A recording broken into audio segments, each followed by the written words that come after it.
Hey, how's it going, everybody? I'm Ben from Universal Audio, and welcome to a very special live stream. As you can see, we're back in the studio for the special occasion, and I'm here to announce 3 exciting new products from Universal Audio, the UAFX Stomp Boxes. These are incredible stereo effect pedals made to fit on your pedal board and give you UA quality effects anywhere you want. These are incredibly powerful pedals. They deliver authentic emulations of pedals that we all know and love. They're super intuitive, they sound incredible, and today we're going to be demonstrating and kind of walking you guys through all the different effects and features that are built into these pedals. And to help us do that, we've brought along a bunch of great artists. We've got Jim James, Butch Walker, Lyle Workman, who helped us craft the sounds that you guys have been hearing in the countdown and you're going to be hearing throughout the trailers as well. And of course, number one question, I'm sure a lot of you are already starting to see the product pages pop up on retailers across the world. These pedals are going to be selling for $3.99, and they're available for pre-order today. So to help us walk through all of these new pedals and features, we've brought along James Santiago, and we're going to also be joined by Tor Mogensen, the product designer and product manager behind these fantastic new pedals. Why UAFX and why now? Yeah. I think it's a combination of things, really. First of all, if you look at the core competences at UA, we really are the masters of recreating classic vintage effects to a degree of realism that is unheard of in the business, really. And if there's one thing we as guitar players love, it's classic vintage gear. If you look at old Stratocasters, old amps, all that stuff is just right down the alley of what guitar players love. And we really think we can bring something new to the table in terms of realism and audio quality that's unmatched. The other thing is that UA is, even though it's mostly known for more of studio recording gear, UA is pretty much just populated by guitar players. When I started working at UA and got to go to the main office, I was surprised to see guitars in every single cubicle and every single office, and tons of great players there. Even Bill, our owner, is a great guitar player. So there's just a passion for guitar that really just made it a no-brainer to make guitar pedals. So it's almost like the answer is what took us so long to do it. More than Totally. now. So I think what we should do now, let's go ahead and we're gonna go one by one through these pedals. So let's kick it off. Let's check out the trailer for the Golden Reverberator, and then when we're back, we'll kind of talk. We'll have Tor here on the line with us, and we'll be able to start talking about all these features and diving deeper into these pedals. So. Let's check out the trailer Awesome. here for Golden.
So people they've gotten a chance now to hear the Golden through the trailer, and obviously everyone can see how inspired our video director was by these pedals, by the imagery that we're matching with them. But let's talk about the 3 included programs that ship with Golden and give people a chance to maybe hear them here in context.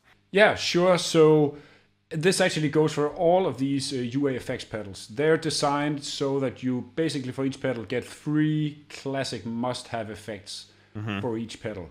So it's almost like more of a less is more approach.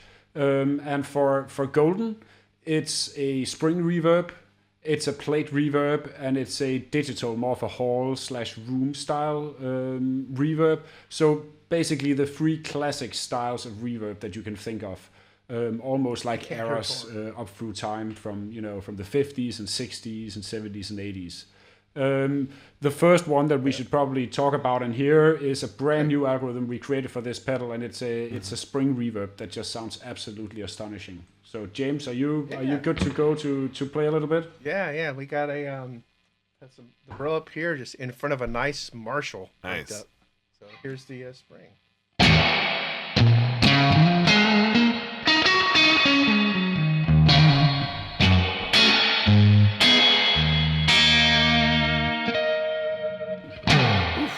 Dude, that spring sounds so good. Yeah. And that's the fact. One of the things that people are going to find out here is that there's not just one spring built into this. There's actually 3 variations of it. Correct? Yeah. In fact, we can go over there. There's a little toggle over here. In fact, I'll go back to my pedal board so you can see that. The toggle. Let's go to the nicer, some more mellow plate here. I'm just gonna, I'm gonna just let you hear it and play it. Again, it's in the guitar to reverb tank, just smashed in front of the amp, just a straight guitar rig. So here's the second one.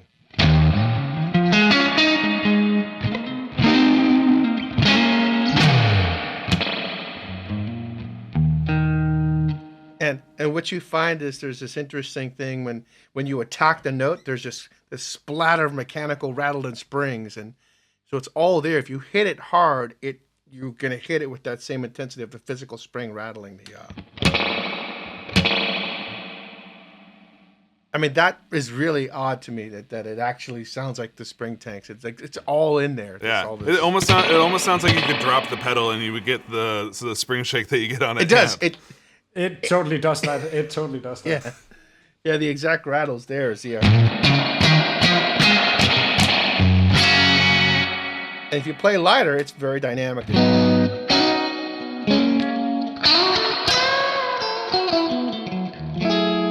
the last one. This is another vintage tank we found that was really beautifully resonant.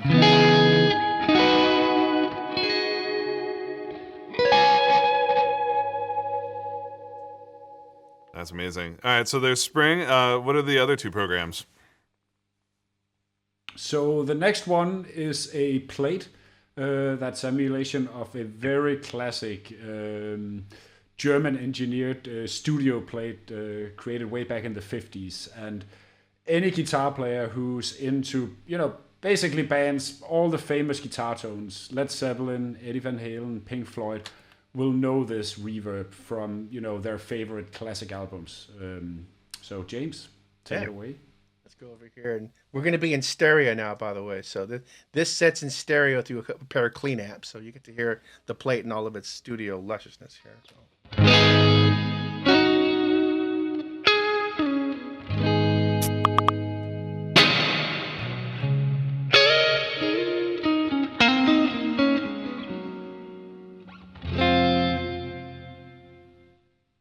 Nice, James. Well, and so that's the plate, and then the final one is a vintage digital, which gives kind of like a hall and chamber sort of sounds, right? Yeah, so that's another classic. So, after those more physically modeled springs, companies started making digital reverbs. And this particular reverb that we modeled is arguably the most famous of all. Anybody who's seen, pictures from famous studios from the 80s all the way up through the 90s will notice this classic white controller with faders on it. And it's just the most beautiful, larger-than-life, lush sort of reverb with the possibility of adding some absolutely beautiful modulation on top of it. And it's actually quite a unique sort of control interface because you actually have separate decay controls for the bass, middle, and treble, and we emulated or modeled that into the pedal as well. So, James, maybe you want to show that as well? Yeah, let's just give it a nice clean spank here.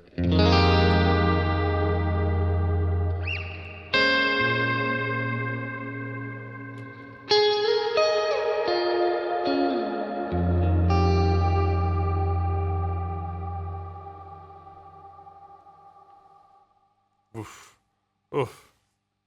Goes on forever. Yeah, it'll just keep, I just want to sit there and say, go have it, the old classic. Listen to the sustain on that. Yeah. Yeah. Oh man. Well, and so using reverb in a pedal form like this, people are kind of used to this being built into their amps, or maybe using like a spring reverb pedal. What's the advantage to kind of putting all these together inside of Golden?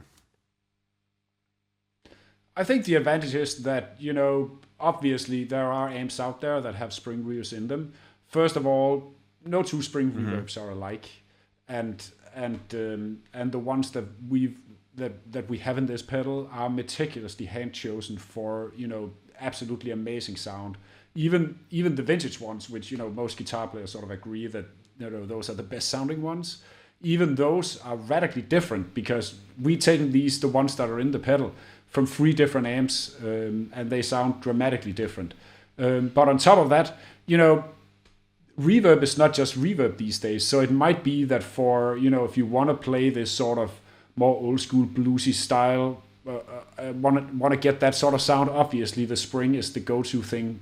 If you want something for a clean guitar, acoustic guitar, or even just a touch of like 60s or 70s vibe, the plate is amazing. And if you're into shoegazer, any sort of indie, big landscapes, the digital hall is the way to go. So having all these options in one pedal is just really, really nice. That's amazing.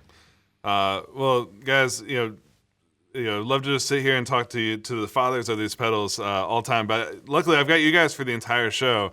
But we've also brought on some special guests along with us. So we have joining us right now, remotely, as we all are, we've got Jim James from the band My Morning Jacket. And if you guys have, as you heard in the trailers, and you're going to continue to hear in these other trailers, we commissioned a few different guitar players to help us kind of paint a picture for folks about how these pedals sound and how they can be put to making incredibly inspiring music. And one of the top of our list here inside UA was coming to our good friend Jim James. Jim, you hear me? Here we go. Can you hear me now? Now I hear you, and now the world hears you. We can see you.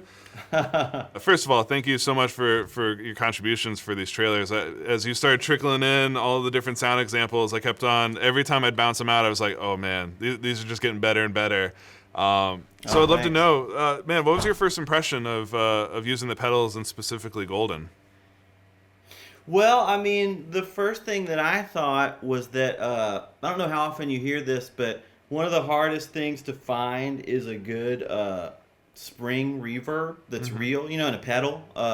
I'm fortunate enough to have a couple, real spring reverbs that I love, but it's always been tough to find a pedal that like really just has a great spring reverb. So that was the first thing that I really was like blown away by how realistic the spring reverb sounds. Just right out of the box when you plug it in and start playing it, and compare it to other pedals and to the real spring reverbs I have. So I really enjoyed that. But then once I just started playing with the pedal, it's really easy to play with, and that's something I really like about it. Is like I just started falling in love, especially with some of the infinite sounds, some of the digital sounds and stuff. That was one thing I really enjoyed about all 3 of the pedals, was the way that they so quickly, you can go down the wormhole. You can find yourself lost in a new world. So that's something I've really been enjoying.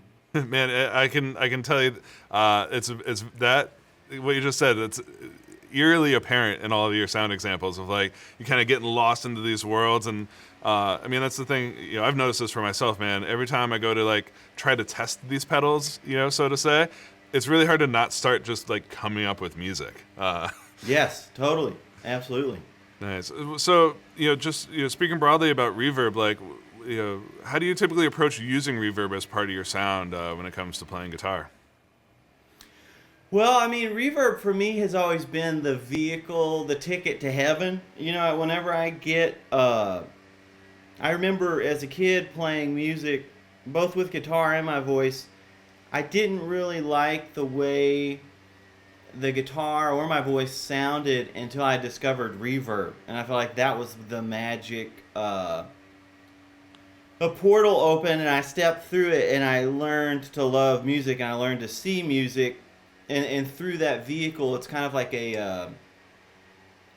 It just creates like another world to live in, and it inspires music. Kind of like you said a minute ago. That's one of the cool things about. Once you get into a headspace or an alternate dimension that you like, for me it's like discovering reverb as a kid opened this new doorway to writing music. Whereas before I wasn't inspired to sing or play guitar because it sounded all weird and dry. Yeah. And then once I discovered reverb, that was like the first major doorway for me. Mm-hmm. Well, Jim, you know, as much as I know people want to hear us just sit here and geek out about pedals all day, actually, man, if you wouldn't mind, man, let's get lost together here for a little bit, and I'd love to hear you play a little bit through the pedals. Sure. You just tell me when to stop. All right, I'll start the 30-minute timer now.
James, man, dude, Jim, that sounds incredible, dude. So folks are obviously curious, and I am as well. What guitar you got in your hands there? Is that a little something special? Yeah, this is an exciting guitar. This is a prototype of I can't believe I'm saying it, my signature series guitar that's on the way soon from Gibson. Oh man, that's so this cool. This one's a little different. The actual one's going to look a little bit different, but yeah, it's so exciting. Dude, that's so cool. And so I want to talk just before we sign off with you here, your signal chain. This is one of the things that I'm going to ask everybody here on the show today. What order do you like to put these pedals in, and what's kind of the thought process behind that order of pedals?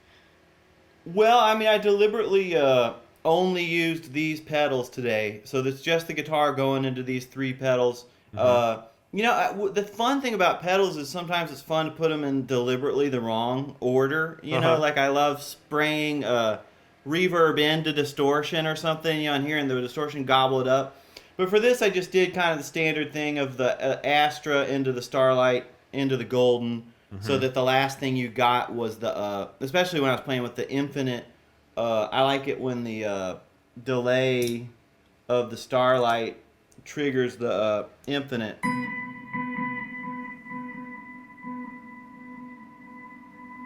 The Infinite is really one of my favorite things on here. Oh, dude.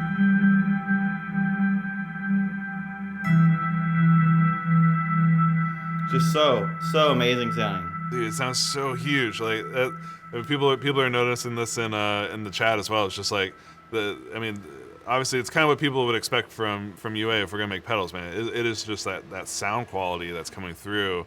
And this is just, you're coming through a mono amp, right? Like, we're not even checking these out in stereo. This is guitar through pedals, through an amp, through a mic. Supro amp, the Supro redos that they've been making are incredible. These Supro amps sound unbelievable.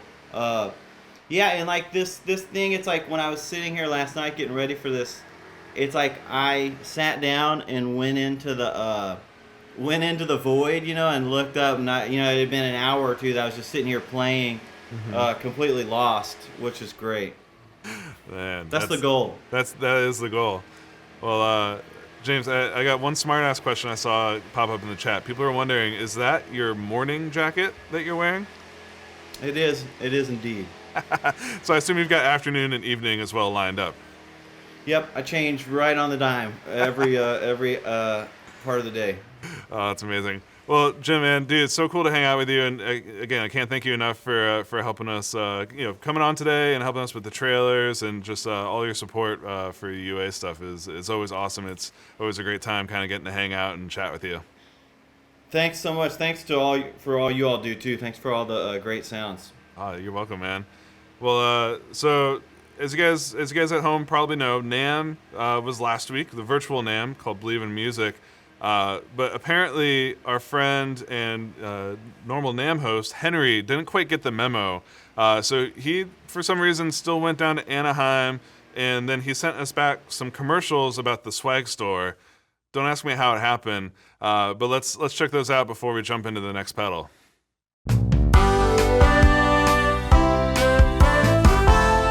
Hey everybody, welcome to NAMM 2021. I'm down here in Anaheim at the Universal Audio booth letting you know about some of the great swag we got this year. We got shirts, we got hats, and we got socks. Come on by and check them out. If you hurry down now, you can beat the crowds.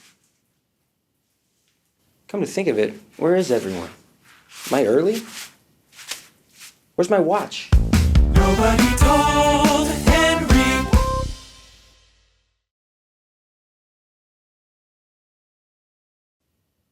Yeah. No, yeah. I know what virtual means. Of course I...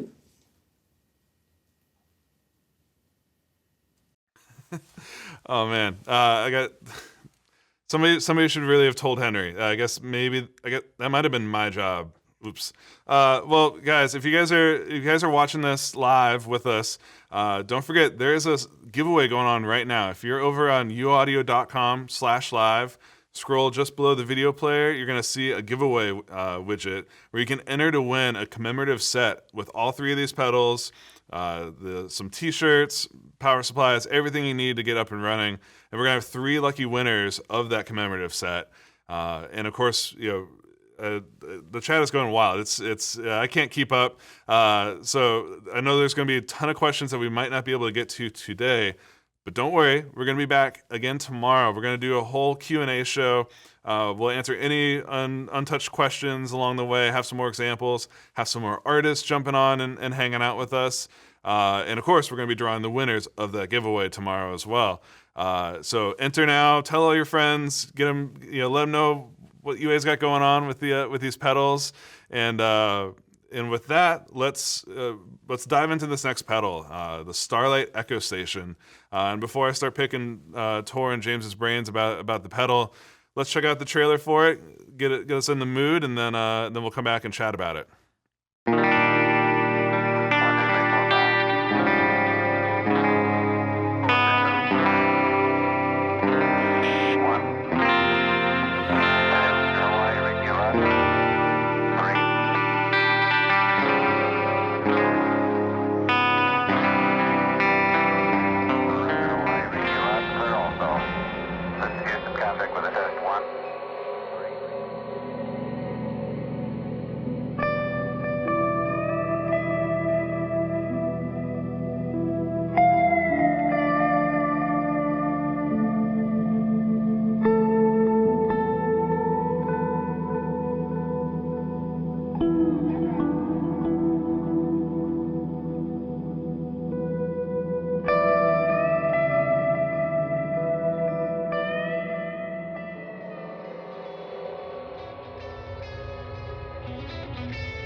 Ooh, guys, Starlight, man.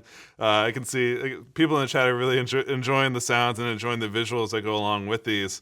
But let's talk what's on the pedal, man. Let's talk about some features, and most importantly, what are the effects that are built into Starlight? So you get 3 amazing sounding different delay or echo types. The first one being a tape echo, specifically, what is arguably the most famous tape echo of all time, famously known as the EP3. And that one really covers all the old school sounds, wow and flutter, really cool tape splices, all that sort of quirkiness that guitar players love. So maybe we should just, take that one first, and then we can dip into the next one afterwards. What do you think, James? The one thing to hear with tape delays is this, how they spread out into this beautiful airy cloud. So you should be able to hopefully hear that over the stream here. Let's just try that.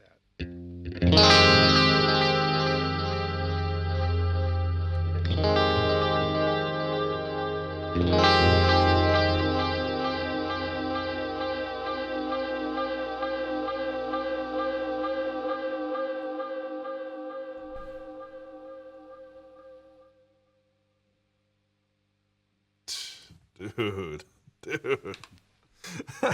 Everyone, I almost don't need to be here. I can just play the chord. You just play the chord, just check out. Yeah. And you guys are at home are getting this all in stereo and full stereo effect. It's just like, absolutely incredible. So that's one of the effects. There's also a couple other algorithms built in there, right? Yeah, so the next one is an analog bucket brigade design from a famous pedal from the 70s and 80s.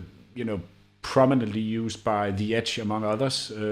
It's famous for its really warm, sort of lo-fi repeats and its beautiful modulation that you can sort of add on top, both vibrato and chorus. And obviously, we added that in as well. So James, all right, go for it. Let's just hit a chord.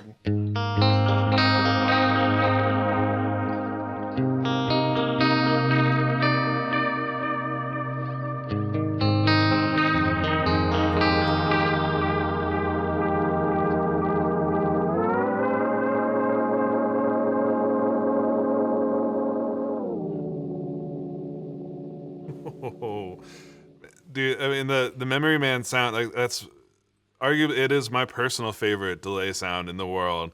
And it's, something that a lot of times you can find delays that have the, some of the modulation, some of the character to it. But one of the unique things that that's inside of Starlight that you guys really nailed is not just the tail part of it, not just the way it shapes the sound, but all of the little details and nuances, and most importantly, the color, the analog color that you find in the original pedals.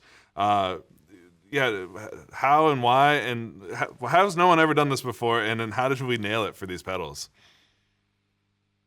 Oh man, it's a fun story, but it is insanity, honestly, man. And I think you have to, and I think we've talked about this just inside the building, but the insane part of taking, PhD level Stanford grads and sitting there and tearing apart ancient pedals and going, now the harmonic content of the, you really look at all stages of these analog things. And the great thing about analog is that you perceive a clean sound, but what's really happening is all these beautiful little ways that the harmonics are generated through what's called nonlinear, or sort of this distortion. And I think one of the greatest example is, funny enough, the Edge's clean sound. If you take away all the effects, his clean sound's actually really distorted. Yeah. And within the distortion lies all these extra harmonics that you just feel like, wow, there's all this extra stuff up there that creates these other notes almost, and it becomes more musical. So the minute you take that away, it things begin to feel a little too clean. And for us, we had to do every stage of somebody's vintage units and more, and just you find that, just getting into the pedal and that first analog buffer and the way it distorts into the circuit, if you took that out, it just didn't have the same thing. So we actually wanted all the crazy crap that actually happened through each stage, and it's all the way down to the capacitance of the wiring within the pedals layouts. You have to do the whole thing, and you can't even just read a schematic like, well, that's one thing, but then there's like, how is it laid out? Where the parts are sitting, how it's rolling off this high end and distorting at this stage. And if anyone's used some of these older units, the annoying thing and the great thing was, if you played through them, there was this little red light on them. They'd always be clipping. And so they're always distorting, and they're adding this extra layer of goodness. And we basically used the next level processor to put back all the crap people have been trying to take out of delays for years in the 80s.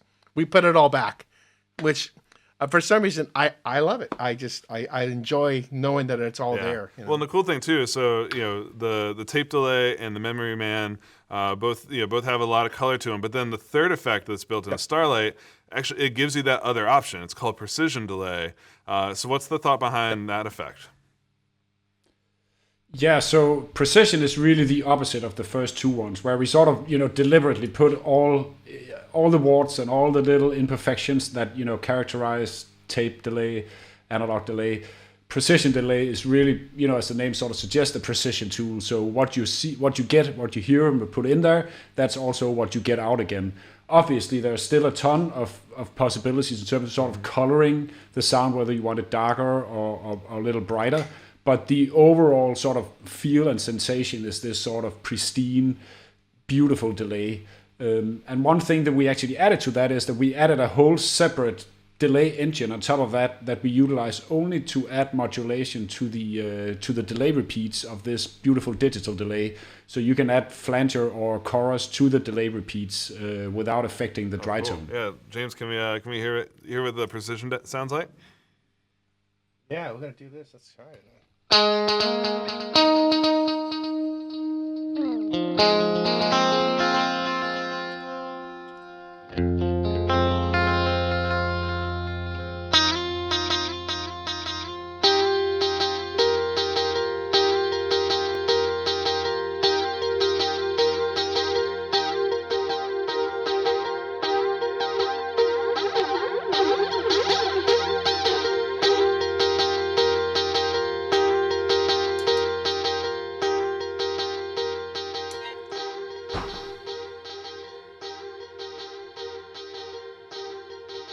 James, you hit on a couple of my favorite things about rocking with Starlight.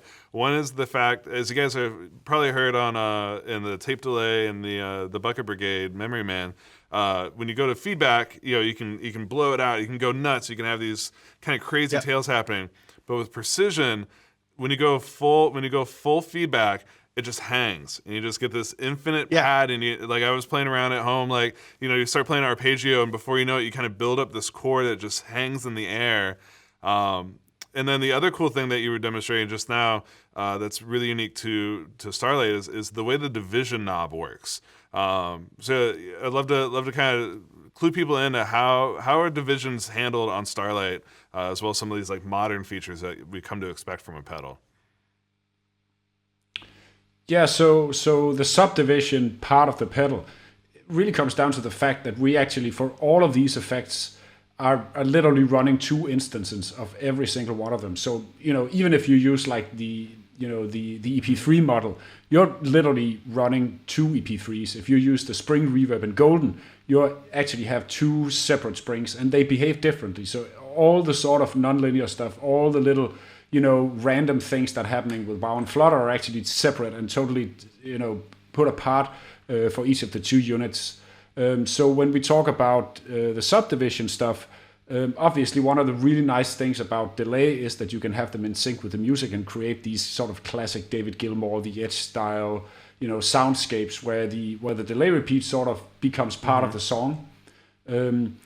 And you can use that, obviously, tap tempo on the foot switch to do that. But the cool thing is that we can actually separate the 2 delays and have them have different delay repeats for the 2 different delays. So you can have one that's sort of a rhythmic subdivision of the other one. In what James played before was a quarter note and a dotted 8 note, and it gives this really cool sort of almost reverby ambient kind of feel. Yeah, well, it's so cool. And then you kind of touched a little bit on it, Tor. So it has tap tempo, but there's also some cool stuff built into not just Starlight, but into all the pedals that actually allows you to store presets, but also have kind of a live mode to the pedal as well. Do you mind explaining to people how does the preset functionality work on all the UAFX?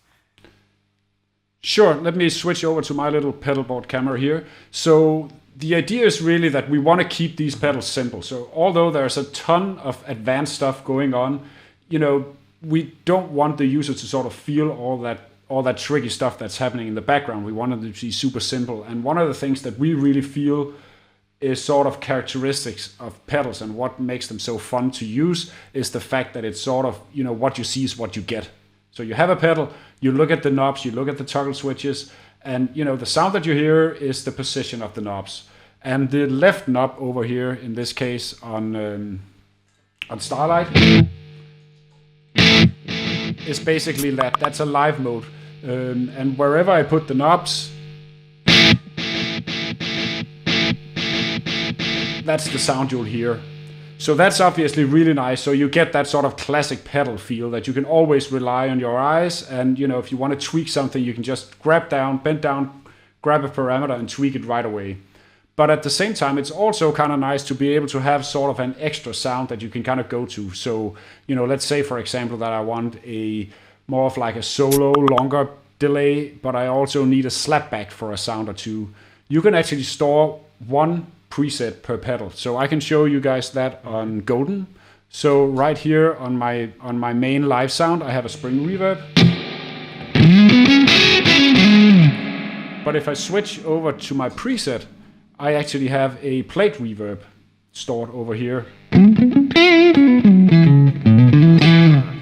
And the way it works is actually really easy. So if I go over here, and let's say that I like the sound that I'm hearing right now, all I have to do is press and hold this little toggle switch here for a little bit, and you'll notice the light will start blinking.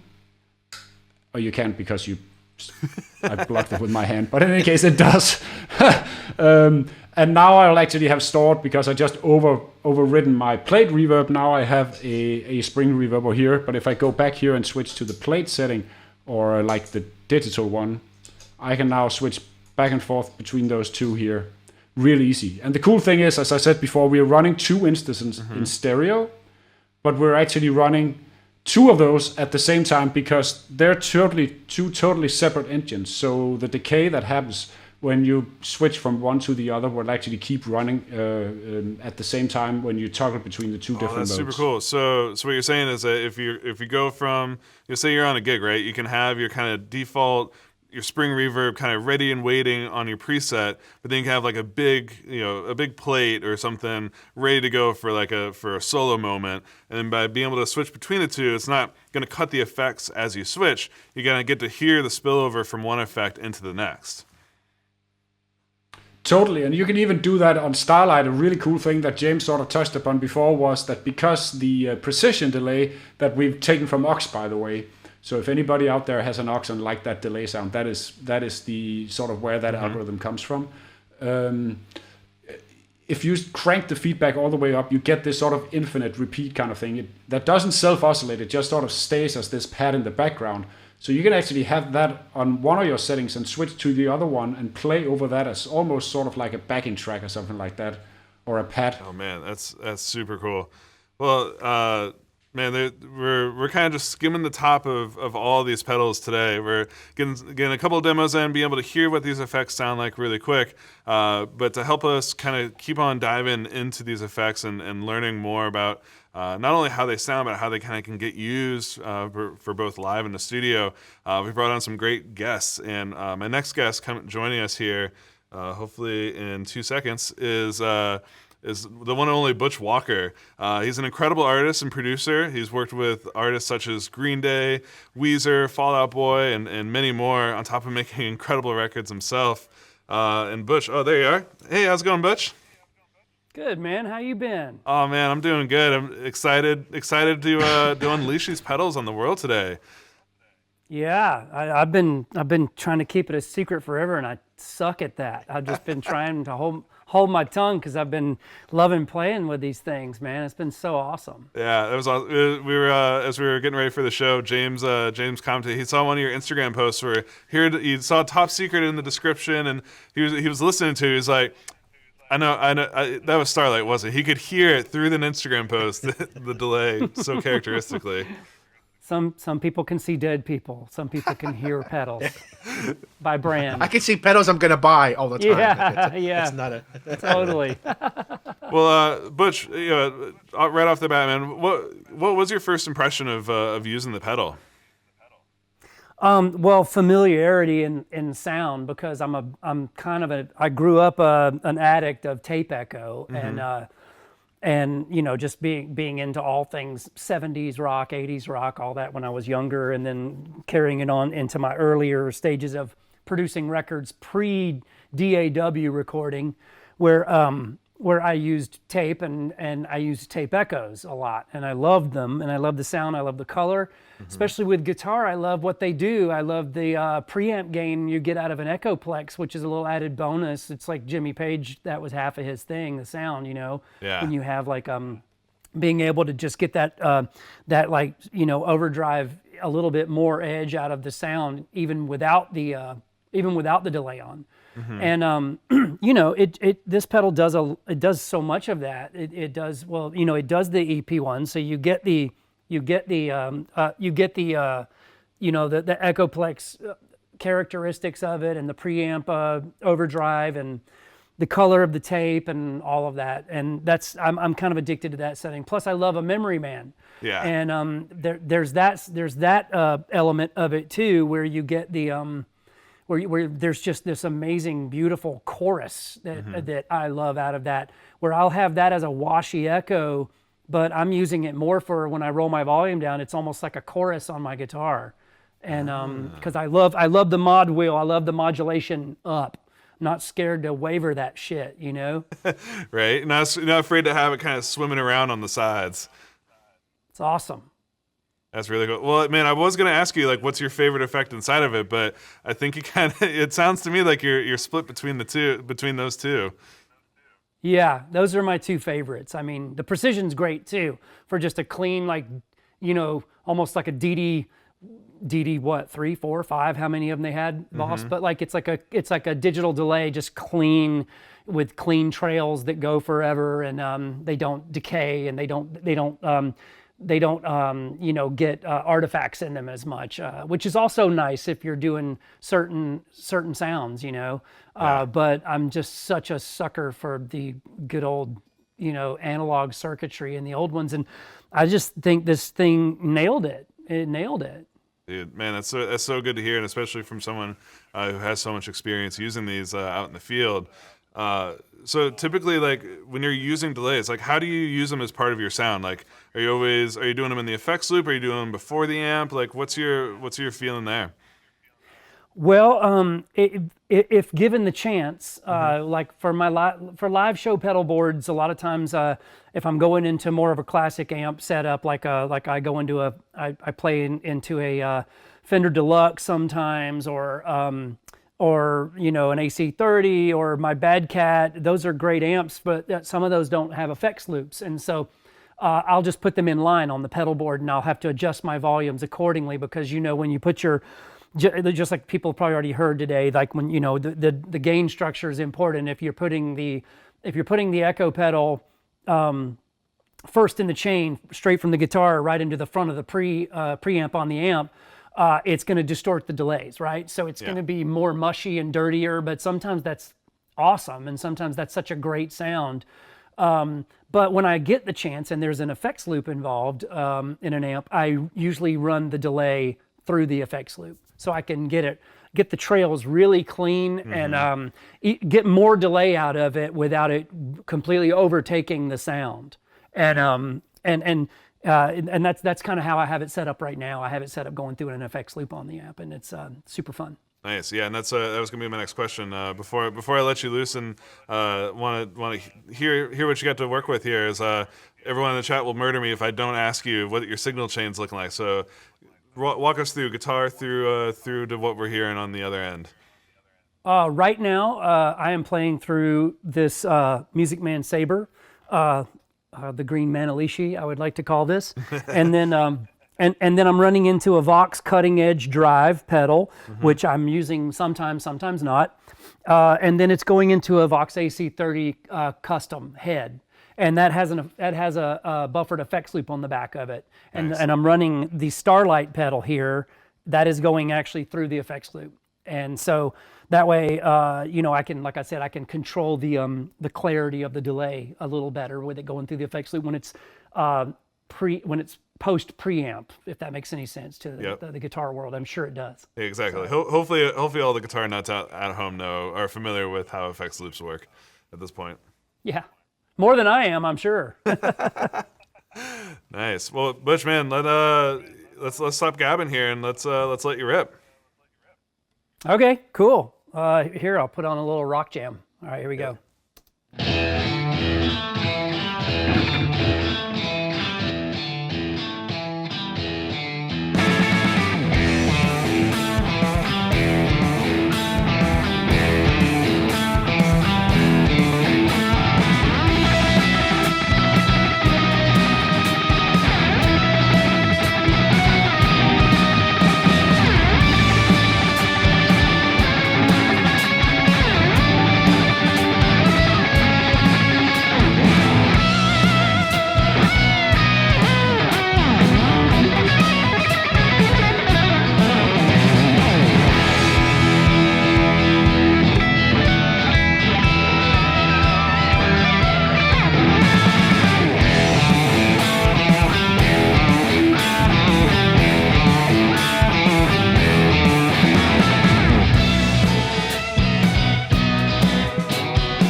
That was a fucking mess, but that was fun.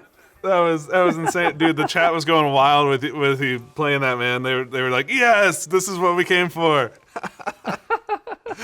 Man, That dude, was fun. That was fun to record too. That was man. I'm so glad to hear it's taking it different places and seeing the versatility of it and how it works. And then of course, like there at the end, like you're just the intuitive controls, being able to just reach over, grab the knob, get the sound, tweak it, do what you feel with it is there's just no replacement for that, right? No, it's great. I mean, knobs. Exactly. Well, Butch, man, before I let you go, I'm kind of poking everybody's brain here on the stream today, asking them about pedal order. So we're obviously been talking a bunch about Starlight here with you today, but you've had a chance to actually work with all three pedals: Astra Modulation Machine, Golden Reverberator, as well as Starlight Echo Station. In your typical workflow, obviously, I'm sure it depends song to song, but do you have a preferred order for placing these pedals in a signal chain? Well, and yeah, I did use all three of those pedals to make that little demo song because you could hear some of the verb and a lot of that that modulation that's happening from the Astra pedal, and it's just like it's got those pedals are. They're their own beasts, and if you run them in different orders, obviously you're going to affect the way each one affects the other. And I don't have a science to it except for unless it's going pre and post preamp on the amp, like in an effects loop chain. That's when I'll be more concerned with it. But a lot of times on the pedal board, it's just it's a pretty standard chain on my normal pedal board where it goes guitar into tuner into my drive pedals. I have a compressor pedal, I like an orange squeezer type pedal, and then I've got a couple of overdrive pedals. And then from there it goes into a which will be the Starlight set for the Echoplex on a slapback, because I do love that. I'm a big fan of that sound.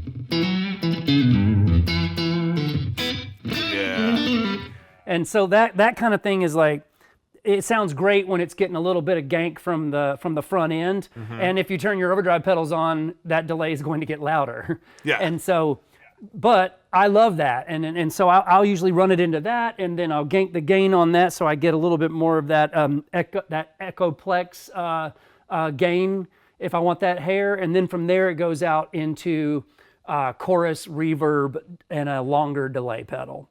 So nice. That's my chain for just a standard pedal board. And then when there's an effects loop, it's my chorus into reverb into delay through the FX loop. Nice. Awesome. Well, that's so cool to hear. Man, I can tell you think about this stuff a lot, and you nailed it. Of like each thing affects the next thing, and that's kind of the fun part about putting together chains of pedals, right? Is getting to feel those effects immediately, and you don't quite like it, cool, just patch cables out, move them around, and you can just kind of open up a whole different world of tone in 2 seconds. Yeah, it's like Jim was saying earlier too, that like there's really no rules for how you want to make the order. It just depends on what kind of sonic landscape you want to create, because it will affect it greatly with what order you put them in and have them all on. So. Nice. Well, Butch, man, we could hang out here and chat all day, but we've got one more pedal to cover, and we've got a show to keep on running here now that things are running pretty smoothly. But man, I super appreciate you jumping on here today, coming correct with the incredible rock demo for us, and as always, man, it's so good to have your help and support on stuff here at UA. Well, man, appreciate you guys very much. You guys are complete innovators and recreating amazing parts of the past and making it better. So there's my pitch to you. Oh, I appreciate it, Butch. Well, dude, have a great rest of your day, and we'll talk again soon. Okay, my man. All right. Well, guys, so now 2 pedals down. We've got one more to go, the Astra Modulation Machine. But before we jump into to our final pedal for the show, I had word that we have another video from our dear friend Henry, who accidentally ended up down at the Anaheim Convention Center thinking that NAMM was still happening last week. And somehow he also snagged an interview with Fab DuPont. Well, I don't understand how it happened, but it did happen. and we've got the footage to prove it. Let's check that out.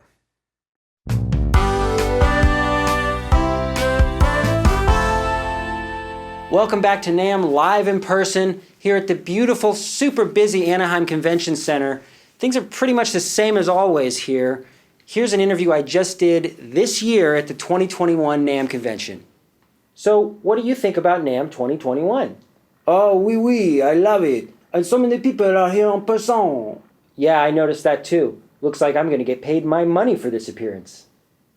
Speaking of things that are money, how about UA selling their official swag on the reverb.com? Yeah, shirts, hats, and socks. It's amazing. NAMM 2021. It's bananas, children. Wow, what an interview and what a deal. I think we can all agree on two things. The UA swag on the Reverb store looks amazing, and I definitely still deserve to be getting paid for this. Nobody paid Henry. Wait, what?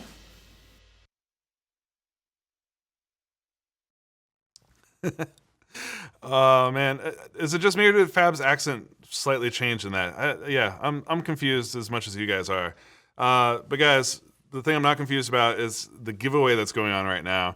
If you guys are enjoying these pedals and you want a chance to win a set of all three of them, you can do that, and it's a short giveaway. You only have until tomorrow to enter, so I would do it now if possible and share it with your friends. Head to uaudio.com/live. You can enter to win there. And I've seen a few people in the chat asking about, when and where can I get these pedals? They're available for pre-order today, and they should be shipping in spring 2021. So they're coming out here really soon. And I think now it's time. Let's move on to our third and final pedal, the Astra Modulation Machine. And before we dive into learning a little bit more about it, let's check out the trailer and get inspired.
Wow, as you guys are, these are some trippy trailers, and rightly so, because the Astra Modulation Machine, man, this is actually, in my mind, this is kind of the most wide-ranging pedal of the bunch.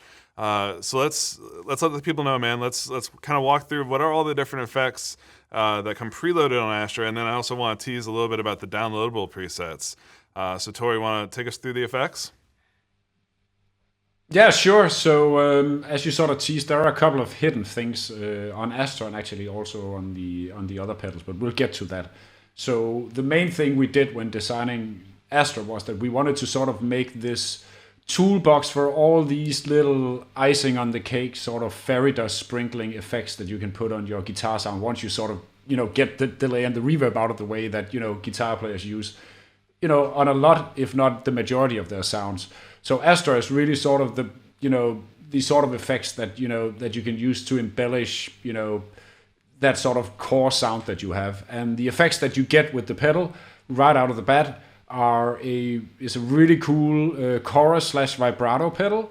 It's an amazingly popular and legendary pedal from the 70s, Bucket Brigade style, so old analog circuitry. Big old pedal that definitely had its quirks, but the core sound of the pedal, the chorus and the vibrato is just beautiful. So maybe we should start there, James? Yeah, let me get you to the pedal board here. I'm going to start with the chorus.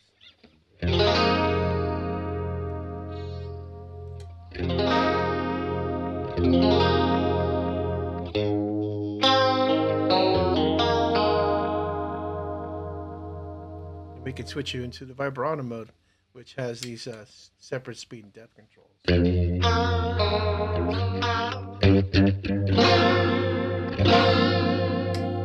Chorus mode. Dude, I mean, every time I'm hearing you guys play these pedals, I'm just like, they sound so familiar. Like I don't know if it's what you're playing, James, but like actually I do know what it is. It's these effects. They're authentic to these classic tones, right? It's the right chord and that right effect. That's like every classic 80s inspired thing. And you don't have to do much but put the chorus on and one nice chord and you've got a pad. Nice. So that's the chorus vibrato. The next up on there's a flanger doubler. What went into that one? Yeah, so that's a really cool one. So, essentially for all of these pedals, we, before we even started, developing them, we sat down and we talked about what are the most legendary effects? What are the things that you would absolutely want in these pedals? And, for a lot of these, it really isn't a no-brainer because, what is more legendary than an EP3 in terms of tape delays? What's more legendary than a 65 spring reverb tank from an old Fender amp? So all of these things were pretty logical, but when it came a time to flangers, it's a little bit more of a mixed. The waters become a little bit more muddy because there are different pedals that are incredibly amazing. So what we decided to do was actually model a slightly less known rack effect from the late 70s and early 80s. That's sort of an advanced sibling to a very famous gray flanger box that pretty much all guitar players know and love. And the cool thing about this is that blue rack flanger can actually sort of get the same sounds as the gray one, but it can do an awful lot more on top of that. So you get a little bit more flexibility in terms of your flanging sounds. Do you want to show a couple of different things there, James? Yeah, let's do it. Let's see if I can get you to my pedal board here. And actually, there's the ways that we've been using this is fun because I think the way I think you'll show us later towards how you've been using it post the amplifier, a doubling type of effect. And I'm going to do something a little crazier in that I've got this flanger running in front of the Marshall really cranked up to sort of exaggerate the flange, which is typically how we would have seen Van Halen or a few folks like that would have used flanges in front of the amp, distorting it. So I've got it here in front of the Marshall, but I kind of like using it with a fuzz face. So this.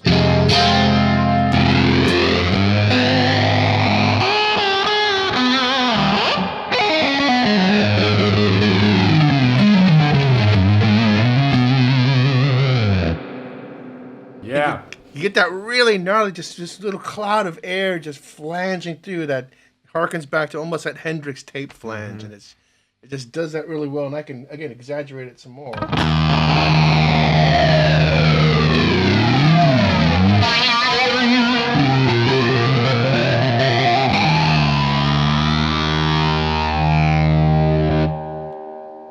Before the amp blows up, I'll switch that over. That's awesome. So that, again, those are in front of the amp, and we do have another one here, so you can hear it in stereo. So we've got the nice clean setup here on this other switch here, so I'll let you hear that. So there we go. And actually, maybe it's easier to the doubler side, actually, it's probably cooler just to have Tor go there through that. Yeah, I'd love to hear it. And yeah, Tor, people, Okay. people, Yeah, I people, think been, Tor's people in got the it. chat have been asking about Yeah. all those shred axes behind you. They want. Yeah. I'm Yeah, dying to hear Tor kill it. Come on. I'm playing my grown-up guitar now, but as people can see, I have an affinity for weird pointy things that can take your eye out of if you're not careful about it. And they go more with the long-haired metal side of me, and that's sort of like that's a little bit of a segue into the doubler. So anybody who's familiar with Pantera and Dimebag Darrell might know that Dimebag actually used this particular flanger that we're recreating here in this pedal. Not for a flanging sound, but actually to sort of spread out the signal and give a doubling sound. And the reason for that is that, most metal guys, when they're in the studio, to get like this big fat rhythm sound, they'll typically double or even quadruple their rhythm tracks to make it really big and fat. And to sort of simulate that in a live situation, a lot of metal guitar players will use some sort of doubling to actually sort of recreate that tone. So anybody who's heard, Randy Rhoads or Zakk Wylde will know that sound. But Dimebag also used that sort of effect, and he used this particular setting. So I sort of went down a rabbit hole and actually tracked down the original settings that he had on his flanger doubler set to doubling mode. And I'll kick on this. It's going to be a vague, oops, there you go, have some more distortion on. But it's not going to be exactly the same. I should probably get one of these crazy beasts over here, but you probably get the idea. So right now, I'll just turn the pedal off, so you'll hear how it sounds regular.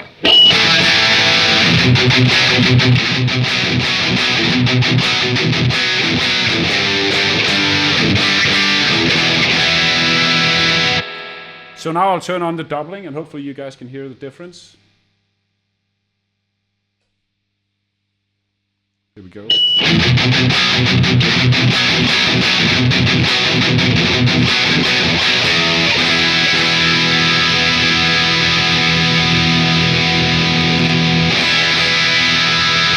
So this is without it.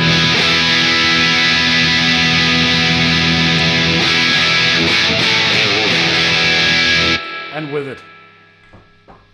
So it's just a really cool effect for sort of fattening up and widening your rhythm, rock and metal tones. Dude, that sounds sick. All right, so that's chorus vibrato, flange double, and then the third one that's built in is a tube bass tremolo. What did you guys model to create this? Yeah, so this is basically taking the entire tube circuitry. And pretty much all the circuitry from old Fender amps, old blackface style Fender amps, and recreating that classic. We say tremolo. The weird thing is that on the actual amps it says vibrato, but for the pedal nerds out there, it is tremolo. It is modulating the volume, not the pitch of the guitar signal. So that is sort of classic warm, warbly tremolo sound that we all know and love. So James, are you ready to show us that one? Yeah, let's check it out. I'll get you to the pedal board here. We're gonna just run it in front of the amp, classic style. Here.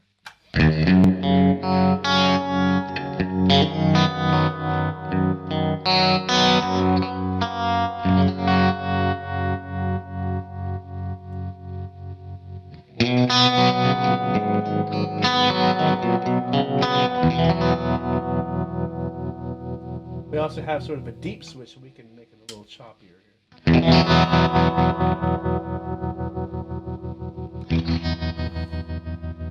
And like Tor was saying, the fun thing about a tube terminal is it actually rounds the corners off as it gets a little faster, so it's always sort of moving and morphing into a different sort of shape. So you'll notice it's actually choppier at slow speeds and smooths out as it gets faster.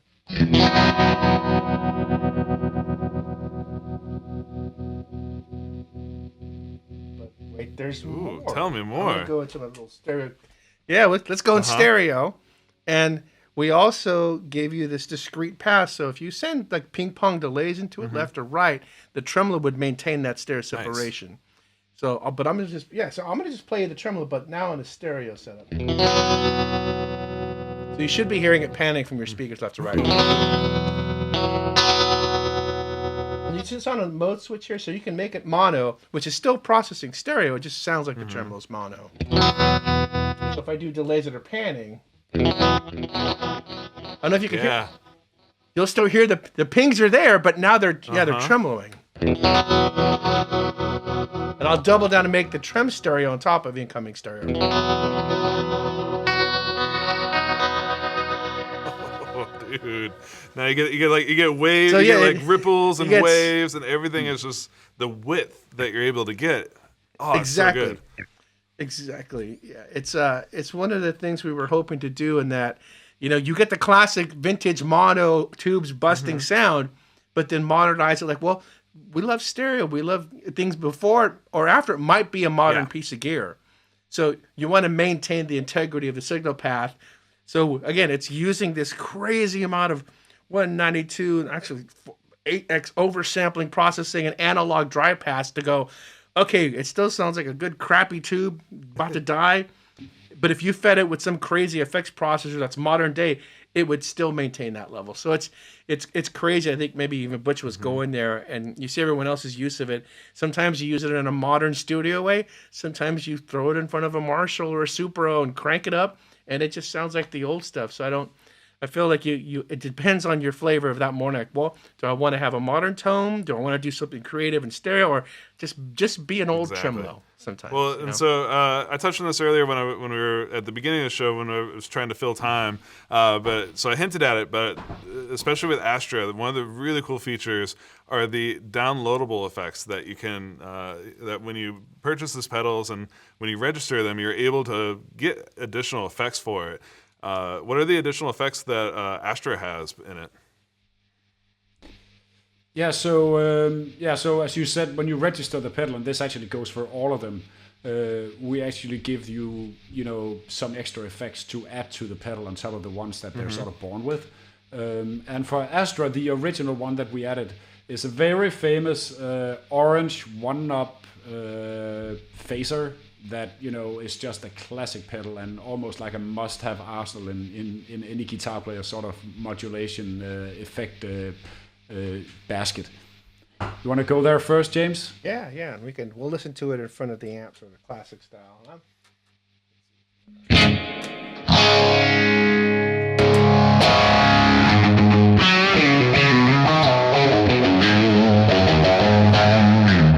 One knob, just turn it up.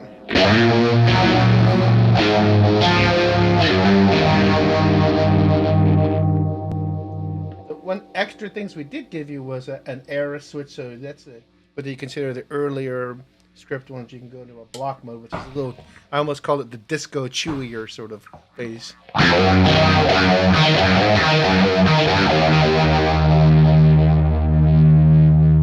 But wait, there's more again, everybody. So let's go to the stereo clean sound, and I'll show you what we did in stereo. Oh yeah. So what you're hearing is phase, that's in the classic 90-degree offset in discrete stereo, but then those two things are 180 degrees out of phase from each other. So yeah, you start to get this swimming around your head almost. You add delays in front of it and some reverb.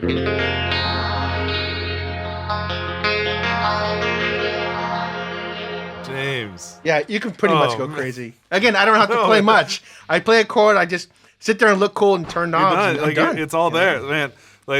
It's all there, man.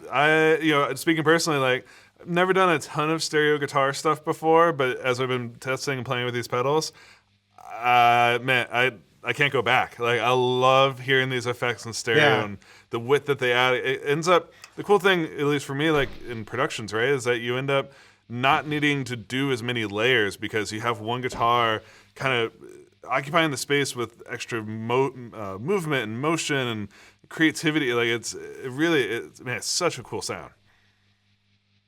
Oh yeah, it goes back to the whole thing of, it's fun to play in stereo and it's fun to play in mono, and I think I don't think we actually talked about it yet, but funny if the pedal actually knows when it's in mono and when it's in stereo. So we're doing a bunch of stuff under the hood, so it sounds great in front of an amp in mono. And when we go stereo, we do some extra auto sensing of the jack, so it goes, oh, I'm in discrete stereo. Let me make things even more wide. And it's actually, while it looks like a pedal, it's got more associated with some really high end. It's a studio rack piece jammed into a pedal that's actually easy to use, so you can go play guitar. Oddly enough, that's again. Totally. Well, before we've got one more guest that we're going to bring on, but before we do that, we tease that there's actually 2 downloadable effects for Astra. So, can you guys quickly tell us what's the other additional program? And also, I saw someone in the chat asking if they're free, and the answer for these effects that you get on registration, they are included, correct? Yes, they're totally free. All you have to do is register.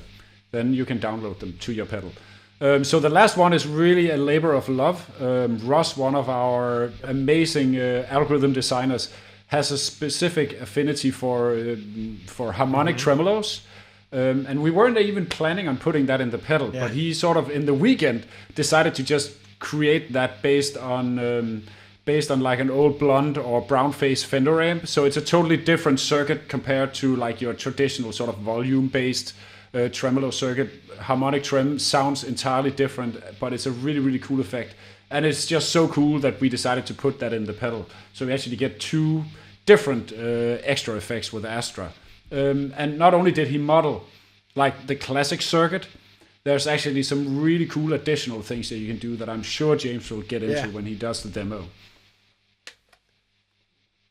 All right. Should we let's do this? Let's give it a quick listen, and then we'll have Lyle come on and give us some examples as well. Awesome.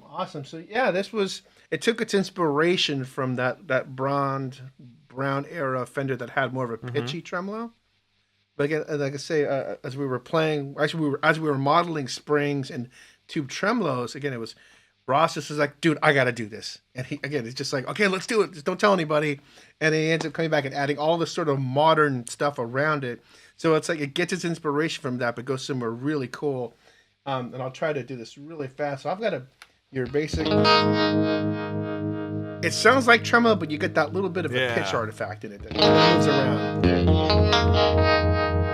And then, again, you could push it into stereo on the mod knob here.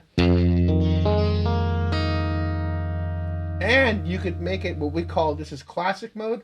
You can make it sort of vibey, so it gets a little deeper and chewier. But wait, there's more. There's always more with you, James. I love this. There's always more. This is the modern aspect of it. Is now you can actually use these 2 controls. One is as a threshold, and then a speed. So if I set this slow, and I set this knob fast, this is going to tell it's a dynamic thing. So if I set this pretty high, it's going to sense that I hit it hard, and then use this speed, and then ramp back down to that one. So you get a.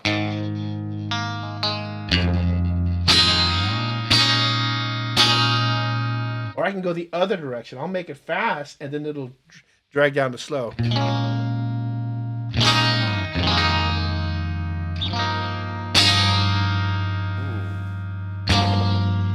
So I actually like that in front of the amp too. I'll just use it over here.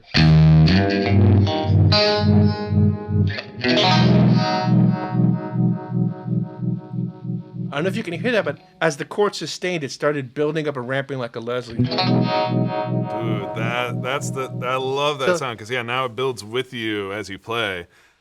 Yeah, it's moving and doing stuff as these chords are moving. So again, this is just the 5-second version of it. So somebody's gonna do something really cool. And there's this guy named Lyle Workman that does really cool stuff. I don't know if you've never heard of him before, but I feel like the name's familiar. Did he played with Sting, with Beck, Ziggy Marley? No, he did those films. He did Superbad and 40-Year-Old Virgin and films all those great that Lyle Workman. Yeah, I guess. Yeah. I mean, if we could find that guy, it'd be great. Awesome. Is there a Lyle somewhere around here? Oh, look at that. He's in our call. Did you?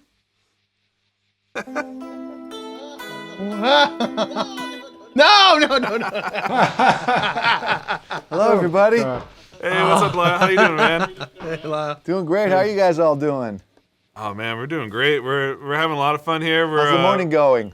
It's going great, man. We slightly rocky start with some Zoom issues, but now that we're in the flow of it, man, it's nonstop, just mind blowing effects going on. Every switch of the knob, every time these guys kick something on, it's another like, whoa, what am I hearing kind of moment. It's so cool. Yeah, well, I've been playing with these pedals, and they sound amazing. I love them. Yeah. What was your first impression when they first arrived at your doorstep? Thank you. Then after that, plugging them in and giving them a go, and man, they just sound so good. Yeah. What any kind of go-tos so far that you've kind of been coming back to in them in terms of effects? Well, yeah, I've got all three here, but I've got the Astra, messing around a lot with that, so I've got a couple sounds dialed in. It's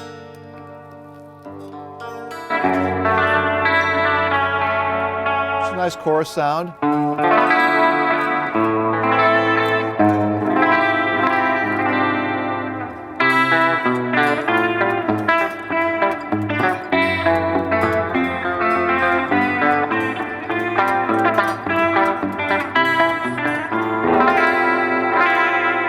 This dual functionality where you can have two sounds on tap. So I've got a chorus sound here, and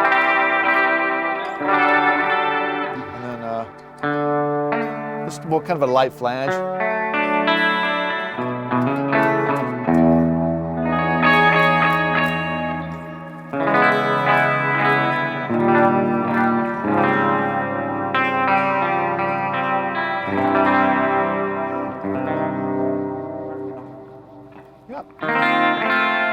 Yeah, I'm loving them. Dude, Lyle, I'm seeing a note asking, do you mind turning down your laptop speaker just a bit? I think there might be some feedback coming through and/or notifications. But, dude, instantly, man, the life that this kind of add to your sounds is it's remarkable. And I noticed you've got all three, and I've been asking everybody on the show here today the order of operations that they prefer. Do you kind of have a go-to order for modulation, delay, reverb, and how those line up? Yeah, I have modulation first, and then delay, and then reverb. That's kind of the way I've been doing it. Mm-hmm. That seems to be that's the most popular answer so far. Yeah. I know James will disagree, and I'll check in with him later about his preferred order and why he prefers it that way. Right. But so you're kind of combining all three of the sounds in there, and obviously we've spent the whole show kind of geeking out pedal by pedal, but in combination, how do you kind of find the balance between all of them? What is it? Kind of kick one on, find a sound, kick the next one on, find a sound, or what's the method to your madness? That's about it. I find a nice modulation sound, and then really just kind of stacking the others on top of that. And I like most guitar players I know like modulation in their delay as well, and sometimes in their reverb. So you can get really an incredible soup of modulation within the modulation pedal plus the delay pedal plus the reverb. So that's kind of what I got here set up. Right now it's just the Astra with a little bit of reverb, but I could play a couple things where I have them all on, and it's just instant inspiration, really.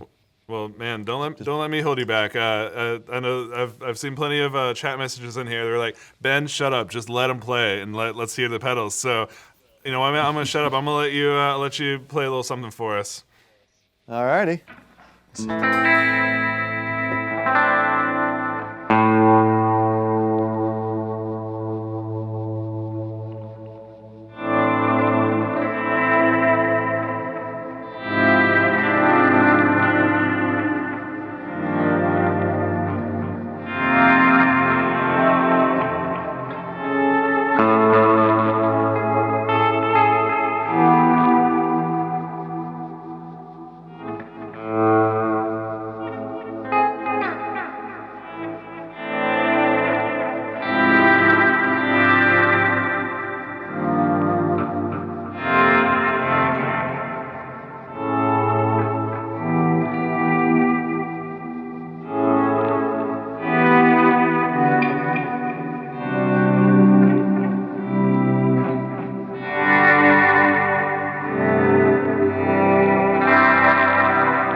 So I saw a great post in the chat here. Those are some grown-up chords, man. Lukather calls them adult chords. That's No, you play totally those right. adult chords. Very adult, such adult chords. But man, Lyle, dude, I so appreciate you jumping in today, helping us not only debut these pedals, but you also contributed a lot to the soundtracks that are in the trailers for it. So, man, it's so cool to hear the inspiration that you're getting from these pedals and to have that echoed back through music. It's truly special, dude. Oh, well, thanks, man. I had a really good time doing it. Awesome. Well, great. Well, I put a little thing in the looper if you want me to play a little bit more, or we can. dude, I go can't have say no to lunch or that. whatever you Yes, want. yes, please. All right, so.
Oh man, wow, that was you're a monster. I love it. That was like some I have a little Radiohead. something prepared.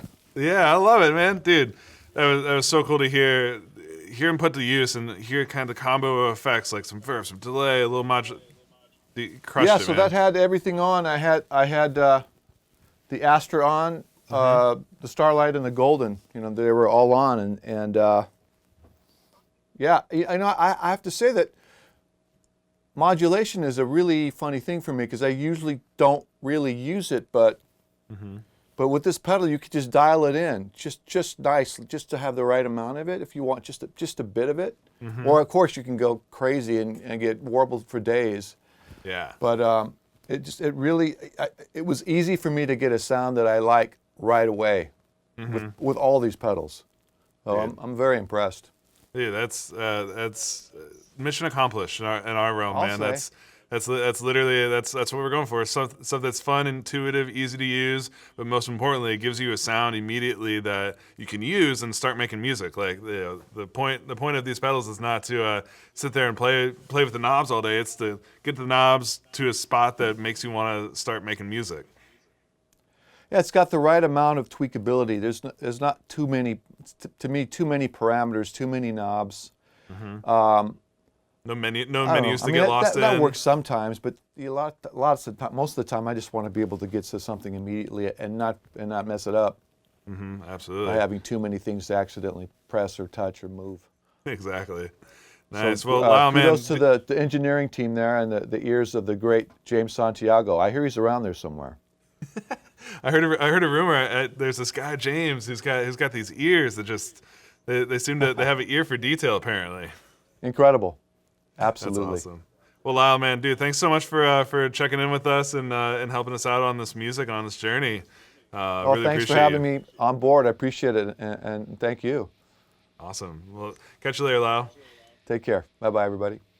Nice. So I've kept a small eye on the chat throughout this program, and have noticed not only have there been thousands of posts, thousands of questions being asked here.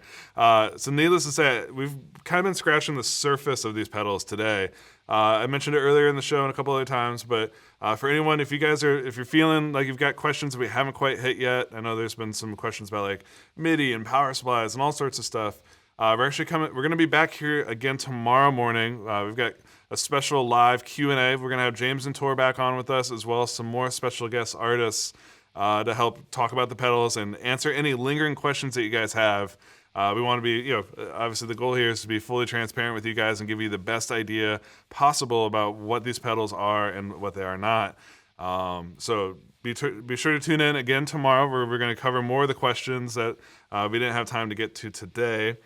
And the other thing we're going to be doing tomorrow is we're going to be previewing some of the new features coming to Luna in 2021. So if you're an Apollo user, if you've been checking out Luna, definitely tune in tomorrow, because we got some pretty special stuff on deck for all of our Luna folk. Don't forget, there's also a giveaway going on. If you guys haven't entered that already, uaudio.com/live. Scroll down to the bottom of the page. You'll see the widget where you can enter to win a set of all 3 pedals along with some swag. And James and Tor, before we get back with you guys here and ask a couple more questions before we sign off, we've got our fearless Henry, who we accidentally sent down to Anaheim for NAMM. He didn't quite get the memo. Signals got crossed or whatever. But regardless, he ended up having time, I guess, to write a little rap song for us. So let's check that out, and then we'll be right back to wrap this program up.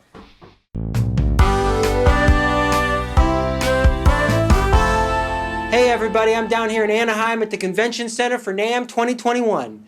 And to fight my crippling loneliness, I wrote a song about how great NAMM is this year. Kick it, Steve. Okay. Welcome to the NAMM Show 2021. I'm the only one here, but I've never had more fun. The Hilton cover bands have never sounded better, and I've yet to wait in line for a single food vendor. There's no board booth babes, there's no child prodigies, there's no knockoff gear, cause there's no Hall E. You can buy UA swag on their Reverb store. They got shirts, hats, socks, and more. And the best part about doing NAMM alone, I can finally play my automaton.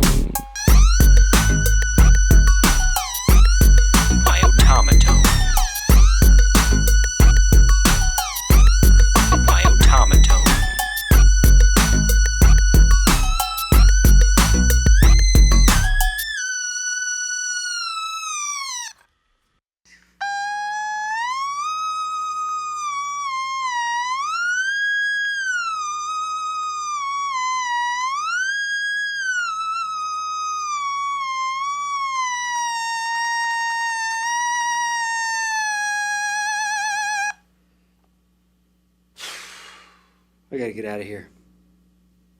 I gotta get myself an automaton, man. I'm gonna learn. That's my 2021 goal, is to learn how to become an automaton master like Henry is. That thing is hilarious. Well, James and Tor, man, thanks so much for kind of walking us through all this stuff. I wanted to hit a couple more features and questions I've seen popping up. So, in terms of like true bypass, buffered bypass, analog drive-through, silent switching, spillover, do you mind just kind of talking people through what are all the options available tone-wise on these pedals? Sure. So first thing to sort of stress is that, when you get these pedals, they ship with a specific, configuration.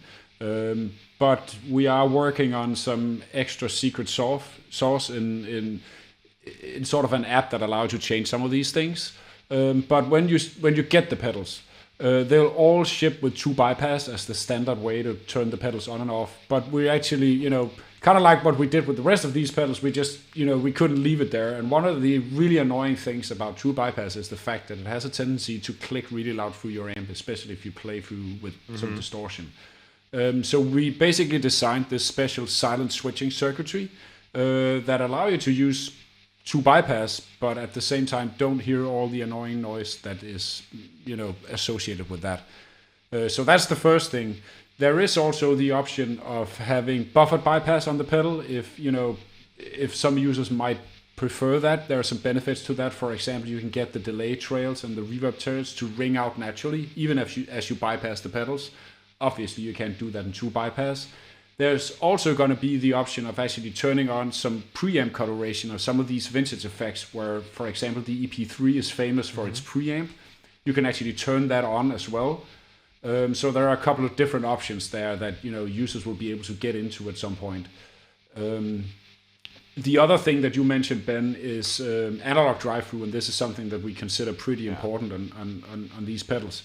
And the idea is basically that as much as guitar effects and adding all these cool sounds to your core guitar tone are great and important, the main thing is that we don't mess up the core sound of the guitar, the dry sound. And true analog dry pass basically means that even when the pedals are active, the dry guitar signal that is sort of passed through the pedal is actually stays analog the entire time. It isn't converted, and this goes for the for Golden and for Starlight. For Astra, we chose a different option, which is that when the pedal is on, it's actually all converted. And the idea behind that is that to really get those sounds to really sound like the original units, you need to color. You need the coloration of the dry signal as well as actually also mixing the two signals, the dry and the wet, together in the right place in the signal chain. So that's a little different for Astra compared to the other two. But I think that sort of covers the questions you had, Ben, about all these different things that guitar players care about. And I'm sure tomorrow, if somebody wants to go more into details, James and I can geek out on the intricacies of buffered bypass versus true bypass versus all these things to a degree that most people will probably don't even want to hear. Yeah, the stuff that you guys dream about that other people don't have. Like, the cool thing is that the results, right? The pedals themselves, they kind of end up making it so that you don't have to think too hard about it. You flip it into the tape echo mode, knob. There's a sick sound, and then you can store the preset by just holding the store button. Now it's sitting there in the preset slot, and you can go back to tweaking. Like, it's really hard to impress upon people until you guys get your hands on these yourselves, just how fun, easy, and then insanely good sounding these pedals are. It's just every time I turn them on, I'm constantly blown away by how good they are. I think one of the questions I've definitely been seeing a bunch in the chat was people asking about line level operation. How are these pedals capable of not just instrument level but also line level?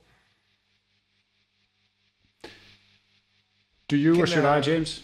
Oh, either way. The quick answer is, they can take an extremely hot level. You don't have to do it. There's no dip switches or anything you have to worry about.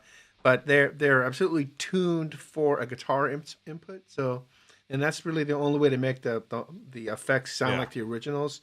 But we do have some pretty serious analog design going on. So if you pummel it with near line level, it's not going to die. It'll be chill. But it does change the gain staging. And Tor does the same thing. Yeah. You just have to watch your mix levels because it's going to change. Yeah, the gain stage gets a little different. But both Tor and I have taken the reverb and put it in the effects loop of a hot amp. Like, I have these other, I think he's got some different amps, but I use a Silver Jubilee Marshall, just crank the gain and slam it in a loop, or one of these other amps here, the 2-Rock or something. But I'll review them post aux. I think Tor's rig might actually be post an aux unit. Mm-hmm. Yeah, it is. My signal chain, for anybody who cares about that, is basically guitar into this hot rodded 80s Marshall with way more gain than most people would ever need.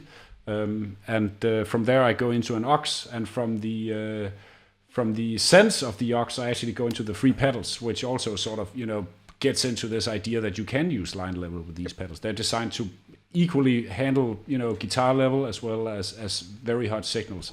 And a lot of times I would put at least some of these pedals in the effect loop. Right now I have all 3 pedals in the effect loop. What I would probably do in my main rig was I'd have the Astra in front of the amp to get all this nice phasers and choruses and flanges before the distortion, and then I'd have the reverb and the delay afterwards. But the cool thing about a lot of these effects, like the delays, for example, if you use the tape, the EP3 or the Memory Man one, they actually work really well also in front of pretty cranked amps, which is like a classic, Hendrix, or even like old Gary Moore had like an analog delay in front of his crank Marshalls, and that sounded great as well. Nice. And yeah, this is the so I've asked everyone about their pedal chain orders, and it's pretty. It seems to be we're all pretty consistent here. There's a lot of Astra, Starlight, Golden folks around here. But James, I know you're one of the outliers here. You've got it. You kind of swap, as I remember, right? You're swapping the Starlight and Astra, Yeah. and then Golden, correct? Yeah, if I'm doing two clean amps, I typically do the delay first, and then let that go into the modulation that then adds a stereo image to the delay line that then hits the reverb. But if I'm doing mono in front of the Marshall, in fact, I'll show you my secret Marshall setting. It's this. That amp is actually on. That's what you've been hearing on the amps. That is my setting. You put the whole thing on 10. And like this other set of pedals, I'll just show you. The pedal board is this back row here. Let's see if we can get this working here. So these are just in front of the amp. And I think Butch actually mentioned it. Like, I like just turning the mix off, and all I do is turn on the EP3 just for the preamp. Let's see if you can even hear this.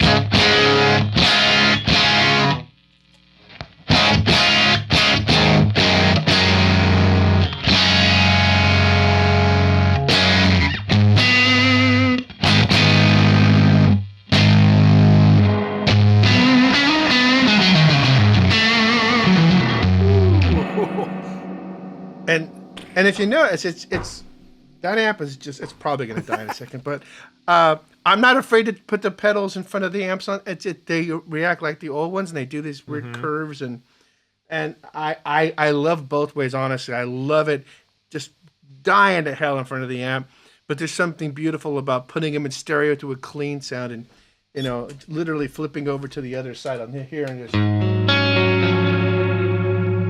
doing those lexicons and.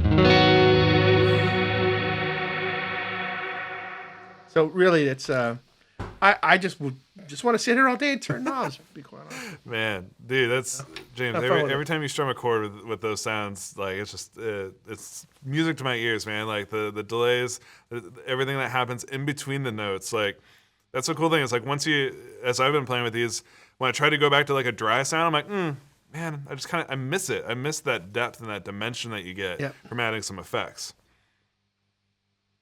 Yeah, it's and even if it's just the little bit of, say, going into the Starlight and putting on the analog delay, just a little bit of that padding, it doesn't get in the way of the note and stays musical. I think we've, but even that said, we've also got some great people at the office that have been putting them into these huge walls of synthesizers, and slamming the bass into the preamps of So everybody's been just having a great time, and we just half the time we just kind of want them for ourselves.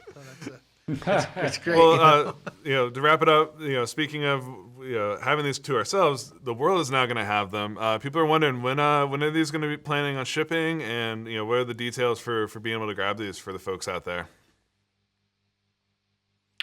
Yeah, so we plan to ship these in the spring.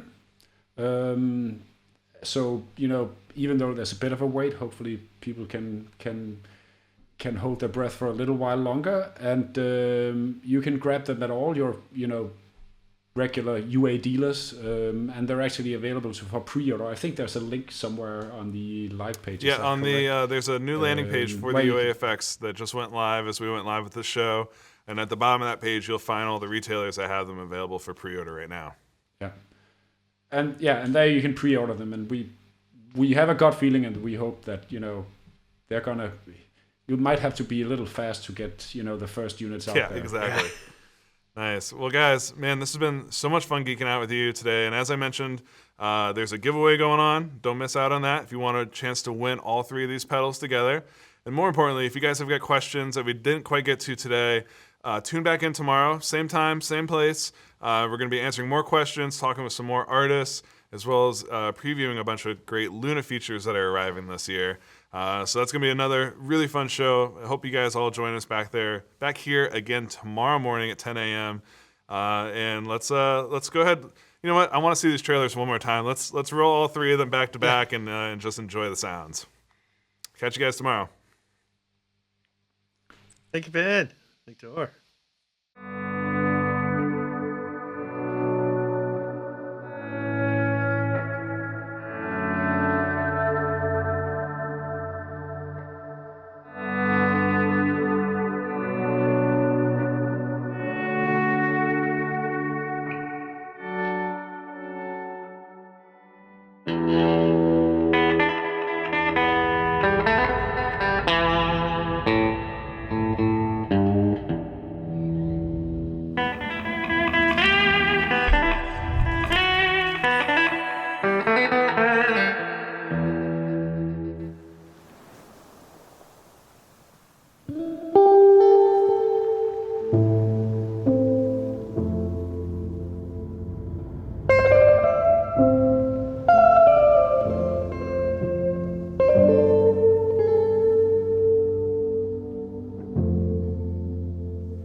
you.